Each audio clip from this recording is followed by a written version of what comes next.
Hello friends, good afternoon. स्वागत है आपका सरकारी रिजल्ट्स जॉब.com में। फ्रेंड्स, आज सी-टेट की क्लास में हम ईवीएस में बहुत ही जो है कि महत्वपूर्ण क्लास करने वाले हैं। इसमें जो है कि राज्यों से बहुत ही ज़्यादा क्वेश्चन बनते हैं आपके ईवीएस में, जैसे कि स्पेशली श्रीनगर का हो गया, लद्दाख का हो गया, गोवा का हो गया, या फिर केरल का हो गया, इस तरीके से असम का हो गया। इस तरीके से हर एक राज्य के बारे में एकदम डेफिनेटली आपके एग्ज़ाम में पूछा जाता है और इससे बहुत सारे क्वेश्चन बनते हैं राज्यों से। यानी कि वहाँ का फेवरेट डिश क्या होता है, वहाँ के मकान किस तरीके के बने होते हैं, वहाँ पे कौन सी चीज़ें ऐसी फेमस हैं उनके भी नाम पूछे जाते हैं। तो कुल मिला जुला करके ये अगर कहा जाए कि एक ही पेपर में इससे अलग अलग तरीके के 3 से 4 क्वेश्चन बन सकते हैं, तो इसमें कोई अतिशयोक्ति नहीं होगी। इससे क्वेश्चन इस तरीके के बनते हैं, तो बहुत ही महत्वपूर्ण ये क्लासेस आपकी होने वाली हैं। तो अगर आप सी-टेट की तैयारी कर रहे हैं या फिर आपके दोस्त कर रहे हैं तो इसको ज़्यादा से ज़्यादा शेयर करिए। आइए शुरू करते हैं आज की क्लासेस। आज हम पढ़ने वाले हैं, पहले हम पढ़ते हैं लद्दाख के बारे में। लद्दाख आपको पता है कि जम्मू कश्मीर से सटा हुआ ये जो है कि हमारा राज्य है। तो इसमें है कि लद्दाख पहुंचने के लिए जम्मू कश्मीर को पार करना पड़ता है। ये एक जैसे कि एनसीईआरटी में, चूँकि हम बार बार आपसे ये बताते हैं कि ये बच्चों को एक तरीके से मेंशन किया जाता है, बच्चों के दिमाग में बैठाया जाता है कि कौन सा राज्य किस तरीके का है, वहाँ पे किस तरीके का अनुकूलन है लोगों को रहने के लिए। ये सारी चीज़ें इंफॉर्मेशन में दी हुई हैं जिससे बच्चे जागरूक हों अपने देश के प्रति, अपने देश में जो है कि व्यवस्थित हर राज्यों के प्रति। तो इसमें है कि लद्दाख जाने के लिए जम्मू कश्मीर से होते हुए जाते हैं हमको, अगर लद्दाख जाना है तो। और इसको जो है कि ठंडा रेगिस्तान कहा जाता है। लद्दाख को ठंडा रेगिस्तान कहा जाता है। क्यों कहा जाता है? देखिए, रेगिस्तान ऐसा नहीं होता है कि बस एक ऐसा दिमाग में बना लो इमेज कि जहाँ पे बस जो है कि बालू पाया जाता है वही रेगिस्तान कहलाएगा। रेगिस्तान उस जगह को कहते हैं जहाँ पर पेड़ पौधे जो है कि दुर्लभ होते हैं, जल्दी नहीं उगते हैं। क्यों? क्योंकि वहाँ पे मिट्टी नहीं पाई जाती है। ऐसे जगह को, वहाँ पे पानी की बहुत ही कमी होती है, वहाँ पे वर्षा कम होता है, तो रेत और गर्मी वाला स्थान जो होता है रेगिस्तान हो जाता है। लेकिन ठंडा, यानी कि यहाँ पर लद्दाख में बस बर्फ ही बर्फ देखे जाते हैं। यहाँ पे बहुत ही कम पेड़ पौधे पाए जाते हैं। क्यों? क्योंकि यहाँ पे बारिश बहुत कम होता है, हर तरफ बर्फ ही बर्फ देखने को मिलता है, टेम्परेचर बहुत अधिक होता है। तो लद्दाख बहुत ही ज़्यादा आपका इम्पॉर्टेंट है, क्योंकि यहाँ से आपके क्वेश्चन में पश्मीना शाल का भी होता है, तो वो सारी चीज़ें कराई जाएंगी यहाँ पे। तो बहुत ही ये अहम जो है कि आपकी क्लासेस होने वाली हैं। तो है कि रेगिस्तान, लद्दाख को ठंडा रेगिस्तान भी कहते हैं। अगर देता है कि निम्न में से किस राज्य को ठंडा रेगिस्तान के नाम से जाना जाता है, तो क्या हो जाएगा? ठंडा रेगिस्तान में लद्दाख हो जाएगा। नेक्स्ट है कि यहाँ पे घरों की बनावट के बारे में दे करके पूछता है कि निम्न में से कौन सा जगह है जहां पर छतें और फर्श लकड़ी की बनी होती है, 1 या 2 फ्लोर की बनी होती हैं यहाँ पे मकानें। ऐसी चीज़ें अगर पूछता है आपसे, तो आप जो है कि हर एक राज्यों के बारे में, जो हर एक राज्य के बारे में तो नहीं पढ़ना है यहाँ पे कि भारत में 28 राज्य हैं तो 28 राज्य के बारे में आपको पढ़ना है, या फिर जो है कि केंद्र शासित प्रदेश, उसमें वही आपको पढ़ाए जाएंगे जो आपके एनसीईआरटी में 1 से 5 तक की एनसीईआरटी में आपको दिए हुए हैं, ईवीएस में दिया हुआ है। तो यहाँ से जो भी मैं आपको चीज़ें कराती हूँ, ये या तो आप एनसीईआरटी से पढ़े, या फिर यहाँ पे एक जगह कलेक्टेड 1 से 5 तक की एनसीईआरटी है, आप यहाँ से इजीली कर सकते हैं और इससे बाहरी कुछ नहीं आएगा। और आप यहाँ से नोट्स भी बनाने की जरूरत नहीं है, आप यहाँ से स्क्रीनशॉट भी ले सकते हैं। और जो है कि आप नोट्स बनाने पर ना ध्यान दें, अपनी क्लासेस को जो है कि जारी रखें।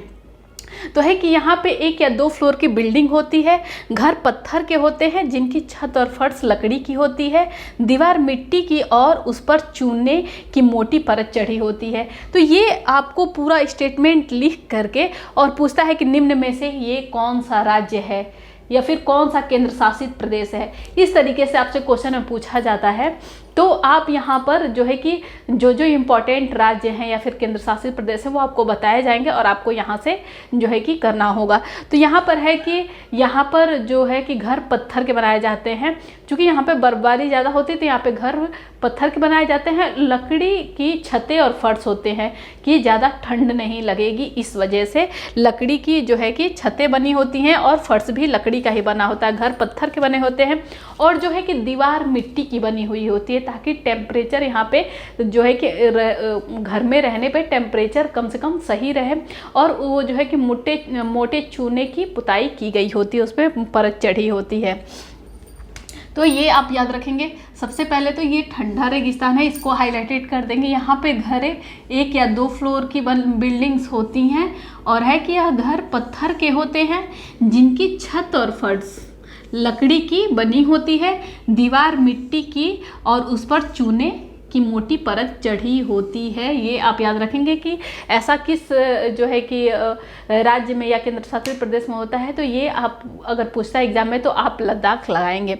अब है कि यहाँ के बारे में दिया हुआ है कि यहाँ पर कम बारिश होती है, यहाँ पे बारिश बहुत ही कम, जैसा कि हमने आपको पहले बताया कि ये चूँकि एक डेजर्ट है तो किसी भी डेजर्ट में ऐसा होता है कि बारिश वहाँ पे कम होती है, चाहे वो गर्म रेगिस्तान हो या ठंडा रेगिस्तान हो।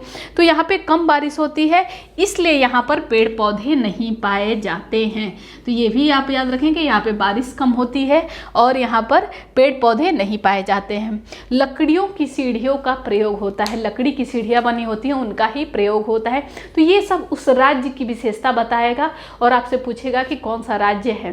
ठीक है, तो आप ये सब चीज़ें अपने ध्यान में रखेंगे।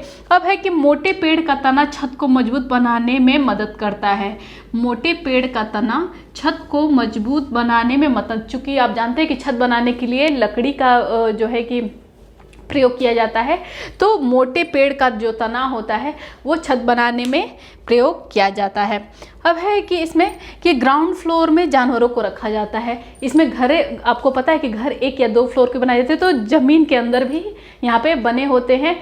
उसकी ये विशेषता होती है कि ज़्यादा जब ठंड पड़ने लगता है तो उसमें जानवरों को रखा जाता है और आवश्यकता से अधिक ऐसी ठंड पड़ने लगे जिसमें जो है कि जैसे कि आपको पता है कि यहाँ पे टेम्परेचर 0 डिग्री से भी नीचे जाता है। तो जब ज़्यादा ठंड पड़ने लगती है तो वहाँ के जो स्थानीय निवासी होते हैं तो जानवरों को तो ग्राउंड फ्लोर में रखते ही हैं, खुद भी ज़्यादा ठंड में चले जाते हैं। क्यों? क्योंकि उसमें कोई विंडो नहीं होता है, इसलिए हवा अंदर आसानी से नहीं जा पाती है। तो ग्राउंड फ्लोर में जो है कि जानवरों को रखा जाता है, यानी कि ज़मीन के अंदर बना होता है, वहाँ पे जानवरों को रखा जाता है। जब ज़्यादा सर्दी पड़ती है तो खुद भी ये लोग ग्राउंड फ्लोर में रहने आ जाते हैं। क्यों ऐसा होता है? क्योंकि जो ग्राउंड फ्लोर होता है उसमें विंडो नहीं होती, यानी कि खिड़कियां नहीं होती हैं। ये इसकी विशेषता होती है कि क्यों आ जाते हैं, ज़्यादा जब ठंड पड़ने लगती है। तो ये भी विशेषता दे करके पूछ सकता है, तो आप ये सारी चीज़ें मेंशन करेंगे। गर्मी के मौसम में यह लोग फल सुखा लेते हैं और सर्दियों में इसका प्रयोग करते हैं। यहाँ पर आपको पता है कि ड्राई फ्रूट्स ज़्यादा मिलते हैं, तो गर्मी के दिनों में क्या करते हैं कि ये फलों को सुखा लेते हैं। जैसे कि जो भी हम देखते हैं कि बादाम हो गया या फिर काजू हो गया, किशमिश हो गया, इस तरीके के फलों को ये सुखा लेते हैं और उसका प्रयोग जो है कि सर्दियों में करते हैं लद्दाख में रहने वाले लोग। अब यहाँ पे मुख्य कौन कौन सी ऐसी सब्जियां हैं या फिर खाने वाले फल हैं जो मिलते हैं, तो लाल मिर्च यहाँ का बहुत ही ज़्यादा प्रसिद्ध है। तो लाल मिर्च मिलता है, नारंगी कद्दू जो है कि नारंगी कलर का, वो यहाँ पे बहुत ज़्यादा मिलता है। और यहाँ का क्या फेमस है, तो जो स्वीट कॉर्न होता है, यानी कि मीठा जो भुट्टा होता है, वो यहाँ पे मिलता है। जैसे कि देखते हैं आपके पिज्ज़ा इत्यादि में इसका बहुत ही ज़्यादा भी यूज़ किया जाता है। तो यहाँ पर सुनहरे पीले भुट्टे भी मिलते हैं जिसको स्वीट कॉर्न बोलते हैं। उसके साथ साथ नारंगी कद्दू मिलता है, उसके साथ साथ लाल मिर्च यहाँ का प्रसिद्ध जो है कि फसल है, यहाँ पे मिलते हैं। लद्दाख में जो है कि जुले का मतलब वेलकम होता है, यानी कि वहाँ पे जाने पे अगर कोई किसी को वेलकम करना हो तो उनका ये शब्द होता है कि जुले। तो ये शब्द दे करके पूछता है कि ये निम्न में से किस राज्य या केंद्र शासित प्रदेश का ये स्वागत करने का तरीका है, तो ये लद्दाख के लोगों का होता है जुले। ये भी आप देखेंगे क्योंकि एनसीईआरटी में ये सब चीज़ें हाईलाइटेड हैं। अब है कि यहाँ पर नदी को पार करने के लिए ट्रॉली यानी कि लकड़ी का झूले का इस्तेमाल किया जाता है। यानी कि बच्चों के स्कूल भी वहाँ पे अक्सर ऐसे बने होते हैं कि बीच बीच में पहाड़ियों के बीच बीच में नदियाँ बह रही हैं और इस पार से उस पार उनको अगर शिक्षा प्राप्त करनी है या फिर बकरियों को चराने जाना है तो ये लोग किस तरीके से पार करेंगे उस नदी को। तो यहाँ पे लकड़ी की, जैसे लकड़ी की झूले टाइप की ट्रॉली बनी होती है जिसके माध्यम से ये उसको पार करते हैं। तो ट्रॉली बनी होती है यानी कि लकड़ी का बना झूला होता है, इसका इस्तेमाल लद्दाख में नदी को पार करने के लिए किया जाता है। तो ये सब लद्दाख के बारे में इंफॉर्मेशन है। अभी इसमें बहुत सारी चीज़ें हैं जो आपको पढ़ना है, आइए देखते हैं आगे।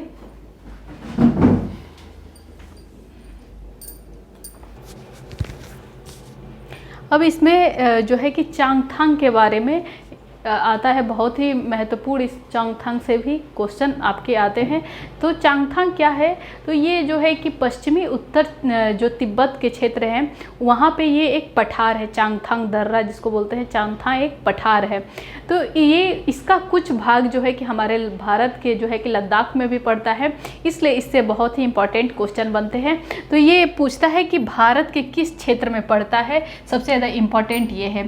तो है कि चांगथांग पश्चिमी और उत्तरी तिब्बत का एक ऊंचा पठार है। सबसे पहले कि चांगथांग है क्या, तो ये एक पठार है, ठीक है। और ये तिब्बत का कौन सा भाग है? उत्तरी, और कौन सा है? पश्चिमी भाग है। ये आप याद रखेंगे। यह 5000, कभी कभी इसकी ऊंचाई भी पूछती है क्योंकि आपके एनसीईआरटी में एकदम एग्जैक्टली 5000 मीटर दिया हुआ है। तो अगर आपसे चांगथांग की ऊंचाई पूछता है तो आप 5000 मीटर बताएंगे। आपके एनसीईआरटी में ये मेंशन है, लगभग में भी नहीं है, यहाँ पे 5000 मीटर दिया हुआ है। तो 5000 मीटर ऊंचाई पर स्थित है, जो कुछ हद तक भारत के लद्दाख, ये चांगथांग भारत के लद्दाख में इसका कुछ हिस्सा पड़ता है। वो लद्दाख का कौन सा क्षेत्र है जहाँ ये पड़ता है? तो लद्दाख के क्षेत्र दक्षिण पूर्वी क्षेत्र, यानी कि दक्षिणी और पूर्वी जो भाग है उसमें पड़ता है, ठीक है। यानी कि जैसे कि ये हम लेते हैं साइन, तो ये पूरब होता है, ये पश्चिम होता है, ये उत्तर होता है, तो दक्षिण होता है। तो यही जो लद्दाख का ये क्षेत्र है यहीं पे ये पड़ता है। लद्दाख के जो है कि कहाँ पे? दक्षिणी पूर्वी क्षेत्र में ये हिस्सा पड़ता है। तो ये आप जानेंगे कि दक्षिण पूर्वी हिस्से में ये पड़ता है, में फैला हुआ है। दिया है कि यहाँ पर चांगपा नामक की प्रजाति पाई जाती है। ये भी आपसे पूछता है कि यहाँ की चांगथांग जो है कि पहाड़ी में जो प्रजाति पाई जाती है, या फिर जो जाति पाई जाती है, जो आबादी पाई जाती है, वो कौन सी प्रजाति होती है? तो चांगपा। यहाँ के नाम से ही पढ़ा है, जैसे चांगथांग है तो वहीं पे वहाँ की प्रजाति का नाम पड़ा है, वहाँ पे रहने वाले लोगों को चांगपा कहा जाता है। ये इनकी आबादी की संख्या देखिए, यहाँ पे हाइट भी 5000 मीटर है और यहाँ पे आबादी भी रहने वाली लगभग 5000 ही है, ठीक है। इसकी ऊंचाई भी 5000 मीटर है और यहाँ पे रहने वाली आबादी भी कितनी है? 5000 है। यह हमेशा भेड़ और बकरी के साथ घूमते रहते हैं। ये जो चांगपा जो जनजाति होती है, चांगपा जनजाति के लोग हमेशा अपनी भेड़ बकरियों के साथ घूमते रहते हैं। इनका यही जीविका ही होता है, उनकी भेड़ बकरियां ही उनका जीविका होती हैं। आपको पता है कि जो विश्व प्रसिद्ध जो पश्मीना शाल होती है, इन्हीं के भेड़ जो है कि भेड़ के नहीं बकरियों के बाल से बनाए जाते हैं। ये बहुत ही उच्चतम क्वालिटी के होते हैं, ये हाथों से बनाए जाते हैं। तो यही इनके जो है कि जीवन का आधार होते हैं, इसलिए इनका पूरा दिन जो है कि इन्हीं के पीछे बीतता है। तो ये हमेशा अपने बकरियों को लेकर के एक स्थान से दूसरे स्थान तक ये घूमते रहते हैं। अब है कि चांगपा लोग अपनी टेंट को रैबो कहते हैं। आपके जो है कि क्वेश्चन में आता है कि चांगपा जनजाति के जो लोग होते हैं वो अपने टेंट को क्या नाम देते हैं? तो वो अपने टेंट को रैबो कहते हैं, या फिर देता है कि निम्न में से किस जनजाति के लोग या किस प्रजाति के लोग रेनबो को अपना टेंट को रैबो का नाम देते हैं? तो वो चांगपा होती है। ये आप याद रखेंगे, ठीक है। चांगपा लोग।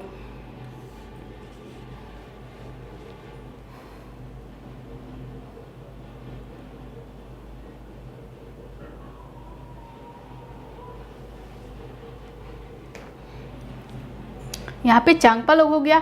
अब है कि चांगथांग आदिवासी लोगों के टेंटों का डिज़ाइन, यहाँ पे जो ये प्रजाति या फिर आदिवासी जो होते हैं, चांगथांग जो है कि जो है जनजाति होते हैं, यहाँ के लोगों के टेंटों का डिज़ाइन जो है, ये जो टेंट डालते हैं उनकी डिज़ाइन लगभग 1000 साल पुरानी है। यानी कि 1000 साल पहले भी जो वहाँ पे रहने वाले लोग थे वो जिस तरीके के टेंटों का यानी कि रैबो का यूज़ करते थे, जिस आकार में बनाते थे, आज भी वहाँ के लोग, वहाँ पे ज़्यादा डेवलपमेंट आज भी नहीं है, क्योंकि बहुत ही भारत का एक दूर दराज हिस्सा है, वहाँ पे उतनी चीज़ें विकसित नहीं हैं। वहाँ के लोग इस तरीके से विकसित नहीं है कि किस तरीके से, जिस तरीके से इंडिया में है कि बहुत डिजिटली एक तरीके से होता जा रहा है, वहाँ अभी इन चीज़ों से काफ़ी हद तक वहाँ के लोग वंचित हैं। वहाँ पे अब धीरे धीरे प्रयास किए जा रहे हैं, वहाँ के रास्ते सुलभ बनाए जा रहे हैं कि बच्चे स्कूल जा सकें, यहाँ पे उस तरीके की उनको फैसिलिटी दी जा सके।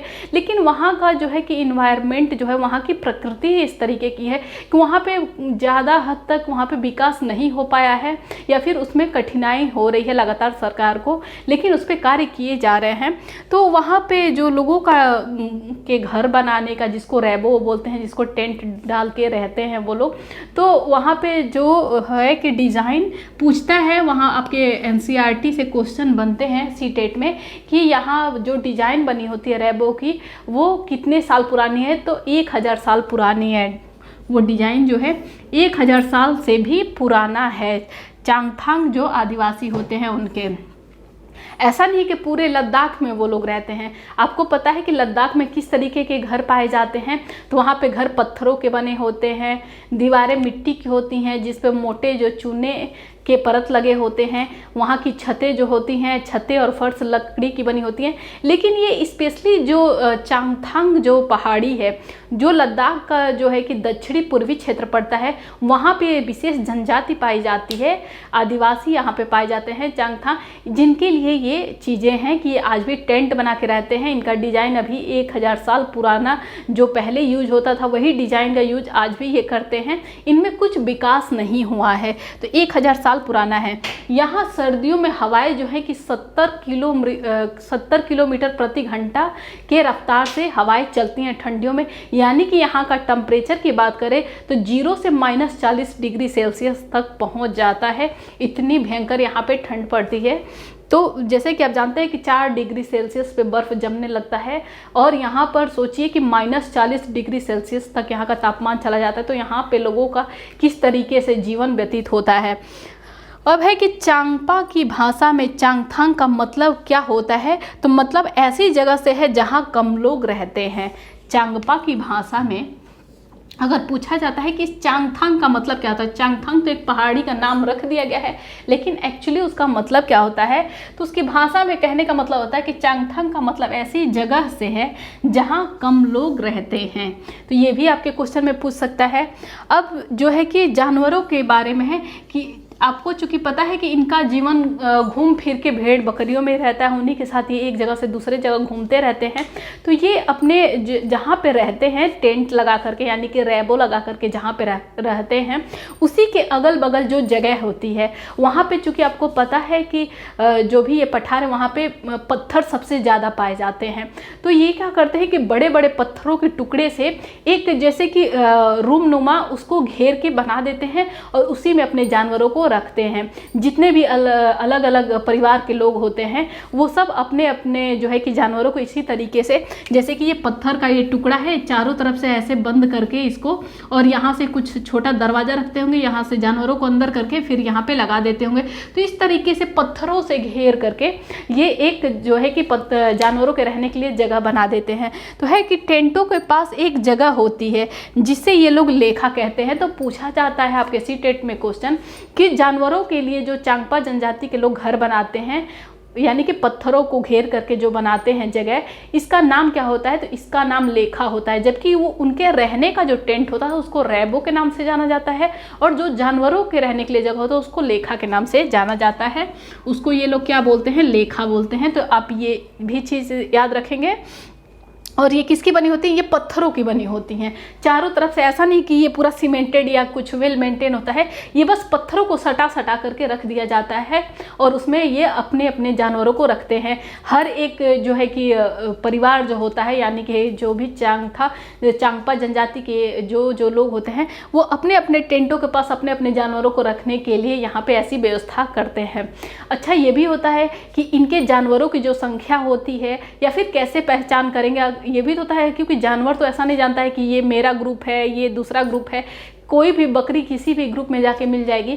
तो उसके लिए क्या करते हैं कि अपने जानवरों पे एक विशेष आकृति बना देते हैं, चाहे रंग लगा करके बना दें या किसी भी तरीके की आकृति बना देते हैं अपने सारे जानवरों पे, और सबका अलग अलग साइन होता है। यानी कि दूसरे परिवार के लोग अपने भेड़ बकरियों पे कुछ अलग आकृति बना दिए, दूसरे परिवार के लोग अलग आकृति बना दिए। तो ये लोग अपने अपने भेड़ बकरियों पे एक विशेष प्रकार की आकृति बना देते हैं, जिससे कि पहचान हो सके। अगर जानवर दूसरे ग्रुप में जाके मिल जाता है तो इनको पहचान हो जाती है कि ये हमारे ग्रुप का है, वो जानवर को लेते आते हैं। और ये जो है कि इनको चराने के लिए बहुत ही ऊंचाई वाले स्थानों पर ले जाते हैं, यानी कि बहुत ही ज़्यादा कम टेम्परेचर वाले जगह पर, ऊंचाई जितनी भी ऊंचाई पे लेके जाते हैं इनके लिए उतना ही बेनिफिट होता है। क्यों? क्योंकि जो बकरियां होती हैं जितने ही ठंडे जो है कि प्रदेश में ऊपर तापमान पे पहुंचती हैं, इनके बाल उतने ही मुलायम होते हैं और उसके उतने ही बेहतरीन पश्मीना के साल बनते हैं। इसलिए अपने जानवरों को ऊंचाई पर, बहुत ही ज़्यादा ऊंचाई पर चराने के लिए ले जाते हैं। ठीक है, अभी हम पश्मीना साल के बारे में भी जिक्र करेंगे, तो उसके बारे में वहाँ से भी बहुत ही स्पेशली क्वेश्चन बनते हैं, सेलेक्टेड क्वेश्चन बनते हैं, तो वो भी अभी आपको इसी के बाद करा रहे हैं। लेकिन आप ये देख लीजिए कि लेखा की दीवारें पत्थरों की बनी होती हैं। तो पूछता है कि लेखा होता क्या है? जानवरों के रहने का जगह होता है। और ये किसकी बनी होती है? तो इसकी दीवारें पत्थरों की बनी होती हैं, ये भी आप याद रखेंगे।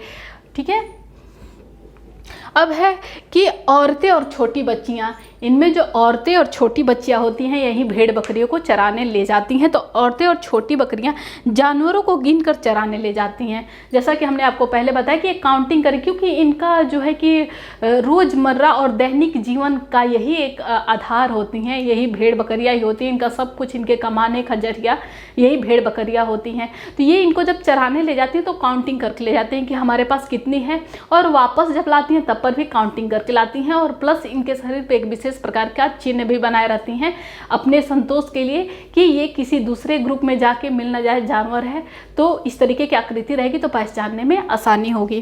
तो ये जानवरों को गिनकर चराने ले जाते हैं और फिर लौटने पर उन्हें दोबारा क्या करते हैं, उनकी काउंटिंग दोबारा करते हैं कि ये उतनी ही है कि नहीं। और पूछता है कि कौन? तो औरतें और छोटी बच्चियों का ये कार्य होता है।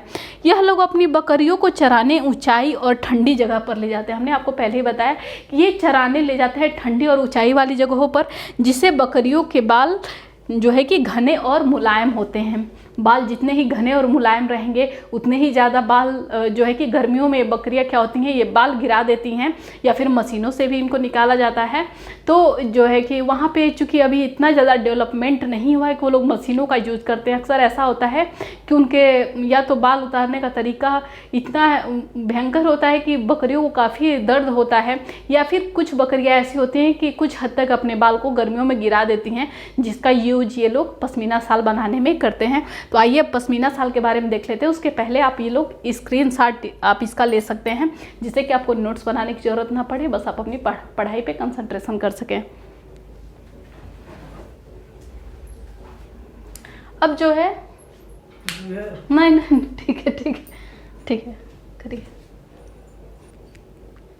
अब हम विश्व प्रसिद्ध पश्मीना शाल की बात करते हैं, यानी कि वर्ल्ड फेमस पश्मीना शॉल, इसके बारे में बात करते हैं। तो जैसा कि हमने आपको पहले ही बताया कि ये चांगपा जो जनजाति होती है, यानी कि चांगपा जाति के जो लोग होते हैं उनके द्वारा पाली गई बकरियों के जो बाल होते हैं उन्हीं के द्वारा पश्मीना शाल बनाई जाती है। तो यहाँ से क्वेश्चन आपके किस तरीके के बनते हैं, देखिए मैं आपको जो भी चीज़ें टॉपिक्स बताती हूँ उसके साथ साथ क्वेश्चन बताते चलती हूँ, ताकि आपको आइडिया लगे कि हम क्वेश्चन ये चीज़ें पढ़ क्यों रहे हैं। क्योंकि क्वेश्चन बच्चे जब जानते हैं साथ साथ में तो उस चीज़ को पढ़ने का इंटरेस्ट बनता है कि इस पे अच्छा इस तरीके का क्वेश्चन आता है। तो मुझे नहीं लगता है कि जो भी एक भी ऐसा टॉपिक है जो क्वेश्चन से आपके बाहर ऐसे फिजूल में पढ़ाया जाता है, तो एक एक टॉपिक आपका बहुत ही ज़्यादा इंपॉर्टेंट होता है। अब पश्मीना शाल के बारे में जो है कि चीज़ें बनती हैं कि इसको बनाने में कितने घंटे लगते हैं, एक सामान्य जो है कि शाल बनाने में कितने घंटे लगते हैं, इसकी जो है कि बुनाई किस हाथों के द्वारा की जाती है, मशीन के द्वारा, ये भी आपके क्वेश्चन में रहता है। प्लस है कि ये जो है कि पश्मीना शाल जो है कि कितने स्वेटरों के बराबर, एक जो है पश्मीना शाल कितने स्वेटरों के बराबर गर्म करता है, यानी कि बहुत अच्छी क्वालिटी होती है। तो इसके बारे में आपको यहाँ पे बताया जाएगा। यानी कि जितने भी क्वेश्चन पश्मीना से उठते हैं वो एक एक पॉइंट यहाँ पे लिखे गए हैं, उससे बाहर कुछ नहीं है। तो आइए देखते हैं। है कि पश्मीना शाल चांगपा लोगों द्वारा, जैसा कि आपको पता है कि चांगपा जो लोग होते हैं, चांगपा जो प्रजाति होती है वहाँ पे चांगथांग, कहाँ पे चांगथांग जो पठार है वहाँ पे चांगपा जो लद्दाख का जो कौन सा क्षेत्र पड़ता है, दक्षिण पूर्वी जो क्षेत्र पड़ता है वहाँ पे जो चांगपा लोग होते हैं, चांगपा जो प्रजाति होती है, वो इन बकरियों को पालते हैं। और बकरियों का जो बाल होता है वो बहुत ही जब बड़ा और घना हो जाता है, कोट नुमा हो जाता है, तो गर्मियों में अपने बालों को गिरा देती हैं। तो उनके बारे में है कि वो बकरियां कहाँ पाई जाती हैं। तो जो पश्मीना शाल चांगपा लोगों द्वारा पाली गई बकरियों के बाल से बनाए जाते हैं, पहली बात, ठीक है, पाली गई बकरियों के बाल से बनाए जाते हैं। ये पहला क्वेश्चन हो गया। फिर है कि जिन बकरियों के जिन बकरियों के बाल से मुलायम पश्मीना ऊन मिलती है, वो बकरियां लगभग 5000 मीटर ऊपर रहती हैं। आपको पता है कि टोटल चांगथांग जो पहाड़ है, जो पठार है, उसकी ऊंचाई 5000 मीटर आपके एनसीईआरटी में दिया हुआ है। यानी कि लगभग उसके बिल्कुल टॉप पर ये रहती हैं, जिसके कारण इनके बाल घने और मुलायम बनते हैं। और जितना ही बाल घना और मुलायम होता है उतने ही बेहतरीन हमारे पश्मीना शाल बनते हैं। तो इसलिए वहाँ की जो बच्चियाँ और औरतें होती हैं, इनको उस ऊंचाई पर चराने ले जाती हैं। तो है कि जिन बकरियों से मुलायम पश्मीना ऊन मिलता है वह बहुत ही ऊंचाई पर लगभग, तो आपसे पूछता है कि वो मतलब कितनी हाइट पे रहने वाली होती है, तो 5000 मीटर ऊपर रहती हैं। देखिए 5000 से आपकी 3 चीज़ें रिलेटेड हैं। वो बकरियां 5000 मीटर ऊपर रहती हैं, यानी कि चांगथांग पठार के बिल्कुल टॉप पे रहती हैं। और चांगथांग का अगर पूछे आपका हाइट, तो वो भी 5000 मीटर है। वहाँ पर जो चांगपा जो जाति है, प्रजाति है, वहाँ के लोगों की संख्या भी आपके एनसीईआरटी में 5000 ही दी हुई है। तो ये 3 चीज़ें 5000 से है, ये याद रखेंगे आप। अब है कि ठंड में टेम्परेचर इनका कितना हद तक गिर जाता है, उसके बारे में है। तो ठंड में इनका टेम्परेचर 0 से -40 डिग्री सेल्सियस तक पहुँच जाता है। यहाँ पे है कि 0 से -40, इसको ऊपर ऐसे शून्य बना हुआ है, इसको डिग्री बोलते हैं, सी फॉर सेल्सियस होता है। तो 0 से -40 डिग्री सेल्सियस तक यहाँ का टेम्परेचर यानी कि तापमान पहुँच जाता है। आप समझ सकते हैं कि कितनी वहाँ पे ठंड पड़ती है। और है कि बकरियों के शरीर पर गर्म बालों का कोट बन जाता है। जैसे कि उनके बाल जितनी हाइट पे रहती हैं, बाल घने और लंबे होते हैं, मुलायम होते हैं। तो इनमें से कुछ बाल बकरियां गर्मियों में गिरा देती हैं। कुछ बाल क्या, लगभग सारे बाल जो है कि जिनकी संख्या बड़ी होती है वो गिरा करके, वो जो है कि गर्मी में, चूँकि गर्मी लगती है तो ये अपने बाल स्वतः ही गिरा देती हैं। तो ये अपने बाल गिरा देती हैं, जिनका उन्हीं बालों का प्रयोग जो है कि पश्मीना शाल बनाने में किया जाता है। यह शाल हाथ से बनाए जाते हैं। वहाँ पे अभी इतनी तकनीक विकसित नहीं है, या फिर ये भी कारण हो सकता है कि इतने वो मुलायम बाल होते हैं कि मशीनों द्वारा उनका प्रयोग करके नहीं बनाया जा सकता है। तो ये जो भी शाल होते हैं ये हाथ से बनाए जाते हैं। और ये इसको बनाने में वक्त कितना लगता है, तो लगभग 250 घंटा एक प्लेन शाल को बनाने में लगता है। सोचिए कि जब वो जो है कि एक विशेष प्रकार की कढ़ाई करके शाल बनाते होंगे तो उन्हें कितना टाइम लगता होगा उन मजदूरों को। और जो है कि तो यहाँ पे है कि 250 घंटे की बुनाई में के बाद एक प्लेन शाल का निर्माण होता है, या फिर एक शाल बनकर तैयार होता है। इनका एक बाल इतना पतला होता है कि मनुष्य के जो है कि एक बाल और इनके 6 बाल एक बराबर होते हैं। यानी कि समझिए कि कितना पतला इनका बाल होता है कि मनुष्य का एक बाल लिया जाए और उसके 6 पतले पतले जो है कि उसके भाग कर दिए जाएं, तो वो 6 भाग मिला करके जो है 6 भाग में एक एक जो हिस्सा होता है उतना पतला इनका बाल होता है, इस तरीके के। यानी कि मनुष्य के बाल में 6 भाग कर दिए जाए पतले पतले, तो उस तरीके से इनका बाल होता है। इनका बाल पतला होता है कि इनके 6 बाल में हमारे एक बाल बराबर होते हैं। इनके 6 बाल ले लीजिए और हमारे एक बाल, इनके बाल कितने महीन होते हैं, इसी वजह से मुलायम भी होते हैं। अब है कि एक पश्मीना शॉल जो होता है 6 स्वेटर के बराबर गर्मी करता है। यानी कि कहने का तात्पर्य ये है कि आप 6 स्वेटर पहन लीजिए और एक मात्र पश्मीना शाल ओढ़िए, तो दोनों में समान गर्माहट आपको मिलेगी। तो सोच सकते हैं कि कितनी अच्छी क्वालिटी का शाल होता है, इसीलिए तो ये वर्ल्ड फेमस है। तो इस तरीके से हमने लद्दाख के बारे में जितनी भी चीज़ें इम्पॉर्टेंट थी, और यहाँ से चाहे घर के बारे में पूछे, चाहे जो है कि राज्य की कुछ विशेषता पूछे, वहाँ के मकान या फिर वहाँ पे होने वाले फल सब्जियाँ, वहाँ की जो चीज़ें इम्पॉर्टेंट थी वो सारी चीज़ें, वहाँ का पश्मीना शाल हो गया, वहाँ पे पाए जाने वाला पठार है, ये सारी चीज़ें आपको एक एक करके बता दी गई। नेक्स्ट क्लासेस में आपकी जो है कि अन्य राज्यों का चलेगा, चूँकि लद्दाख के बारे में ज़्यादा था, लद्दाख और श्रीनगर के बारे में कुछ ज़्यादा डिटेल्स है, बाकी राज्यों के बारे में बहुत ज़्यादा नहीं है। तो जितनी एनसीईआरटी में चीज़ें दी हुई हैं उतनी ही चलेंगी। आप यहाँ से स्क्रीनशॉट भी ले सकते हैं। और जो है कि आपकी क्लासेस देखिए, आपकी क्लासेस में ईवीएस में जो है कि राज्यों को ख़त्म करने के बाद एक मैप से, जैसे कि आपका मैप से एक क्वेश्चन बनता ही बनता है, तो जो है कि भारत का यहाँ पे मानचित्र बना के वहाँ पे राज्यों को हम आपके सामने फुलफिल कराएंगे। ऐसा नहीं है कि मानचित्र हमारे पास पड़ा हुआ है लेकिन मानचित्र से नहीं, यहाँ पर जो है कि भारत का यहाँ पे मैप बना करके वहाँ पे राज्यों को दर्शा करके आपके सामने दिखाएंगे, जिससे कि उससे रिलेटेड कोई भी क्वेश्चन आए वो आप कर ले जाएंगे। तो मैप से एक क्वेश्चन आता है, तो अब आपकी मैप की एक क्लास बची है, राज्यों को ख़त्म करने के बाद ईवीएस में मैप करा देंगे आपको। उसके बाद से जो है कि पिछली बार ऑनलाइन एग्ज़ाम हुआ, तो चूंकि कई सारे शिफ्ट में हुआ था, तो उसमें सोलर सिस्टम से ग्रहों के बारे में थोड़ी बहुत जानकारी थी, तो ग्रहों के बारे में मोटा मोटी जो चीज़ें हैं उसको जान लेंगे। इस तरीके से जो है कि लगभग आपके सारे ईवीएस के चीज़ें कवर हो जाएंगी। जो थोड़ा बहुत, जैसे कि ग्लोबल वार्मिंग के बारे में थोड़ा बहुत आप जान लेंगे, वो आपको उसकी क्लासेस दे देंगे। तो आपका 2 से 3 या 3 से 4 क्लासेस में आपकी ईवीएस कंप्लीट हो जाएगी, जो कि 15 नंबर की होती है। और फिर जो है कि पैडोलॉजी सारा एक साथ हम आपको कराएंगे, जिसमें ट्रिक्स भी बताई जाएंगी कि किस हिसाब से आप पैडोलॉजी के क्वेश्चन में जो है कि निगेटिव और पॉजिटिव वर्ड्स होते हैं, जिनको देख करके आप क्वेश्चन बहुत ईजिली सॉल्व कर लेंगे, चाहे वो हिंदी का हो या फिर ईवीएस का हो या फिर मैथ्स से रिलेटेड हो। तो पैडोलॉजी को बस थोड़ा सा समझने की ज़रूरत है, वो हर एक किसी भी सब्जेक्ट में हो आप उसको इजीली कर ले जाएंगे। तो आपकी उसकी क्लासेस चलेंगी। और जो भी आपको क्लासेस डिफ़िकल्ट लगती हैं आप कमेंट में करें, ताकि हम आपको वो क्लासेस दें और आपका सीटेट जो है कि अच्छे नंबरों से पास हो। केवल आप क्वालिफाई ना हो, अच्छे नंबर से पास हो। अगर आपको वीडियो पसंद आती है तो प्लीज़ लाइक करें। अगर आपने सब्सक्राइब ना किया हो तो सब्सक्राइब करें और ज़्यादा से ज़्यादा शेयर करें। Thank you for watching this video.